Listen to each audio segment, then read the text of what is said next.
দেখলেন আপনি চেয়ারে বসে আছেন, আপনার বিবেকে ধরুন এরাই নষ্টের মূল। এখানে কেউ কি আপনাকে ইনসাল্ট করতো না, উনি নষ্টের মূল। আপনারা আমাদের প্রতিপক্ষ না, আমরা আপনাদের গ্রাহক। আমি নতুন সব ডকুমেন্ট আমার কাছে আছে।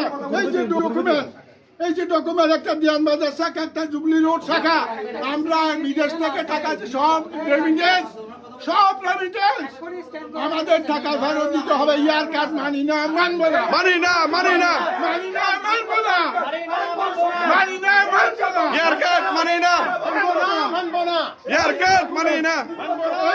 তুমি কে, আমি কে, তুমি কে, আমি কে, ইয়ার কাজ মানি না, মানবো না। আপনারা এসির মধ্যে বসে আছেন কেন? আপনারা রাস্তা দেবেন? এসির মধ্যে বসে নাই তো কাম বসে আছেন এসিতে? আপনারা আন্দোলন করেন। আপনাদের ব্যবসা আমরা কাটতে পারতেছি না। আপনাদের মাধ্যমেই তো আমরা টাকাগুলো রাখছি। আপনারা জানেন ব্যাংকের অবস্থা খারাপ। আপনাদের প্রতিক্রিয়া কি? এই যে আমানতকারীদের টাকা কেটে ফেলতেছে, আমানতকারীদের টাকা কেটে ফেলার পরে আপনাদের কোনো বিবৃতি, কোনো অ্যাকশন, রিঅ্যাকশন আছে? তাহলে আপনাদেরকে দেখে আমরা টাকা রাখবো না। আপনাদের কোনো রিঅ্যাকশন দেন আপনারা, যে আমার এই রিঅ্যাকশন, আমি এই কারণে এটা আমি সারেন্ডার করলাম, রিঅ্যাকশন দেন। আপনি যেরকম বেতন নিয়ে সংসার চালাতেন, আমি তো প্রফিট নিয়ে সংসার চালাচ্ছি, আমি তো প্রফিট নিয়ে সংসার চালাচ্ছি। আপনার যদি বলেন আপনার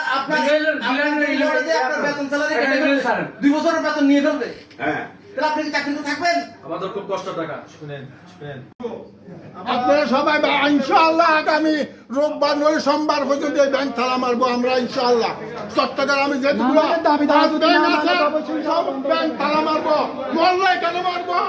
আমার ডকুমেন্ট আমি 38 বছর বিদেশে কাটিয়ে এই যে ডকুমেন্ট দুটো ব্যাংক একা মারবো না।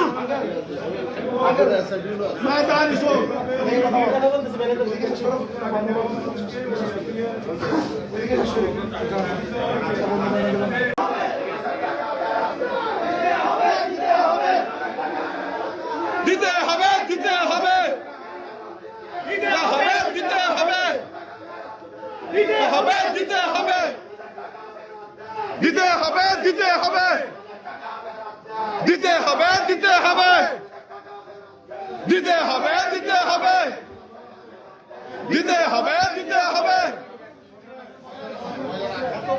আমাদেরকে লোনের বাজারে ফেলতেছেন, চক্রান্তকারী হয়ে গেছেন আপনারা। আপনাদের মাধ্যমে আপনারা আপনাদের গভর্নর সাহেবকে জিনিসটা জানান যে আপনাদের কারণে আজকে আমরা ভুক্তভোগী হয়েছি, রাস্তা নেমেছি। আমরা রাস্তা নামার লোক না, আমরা ব্যাংকে জামানত রেখেছি। অনেকের অনেক কষ্ট আছে, অনেকের পারিবারিক সারা জীবনের সঞ্চয়, চাকরি করে যে টাকাগুলো ওনারা জমা করে রেখেছে, প্রত্যেকের টাকাগুলা, অনেকে বিদেশে শ্রম দিয়ে যে টাকাগুলো আপনাদের ব্যাংকে জামানত রেখেছে, তারা কি অপরাধ করেছে?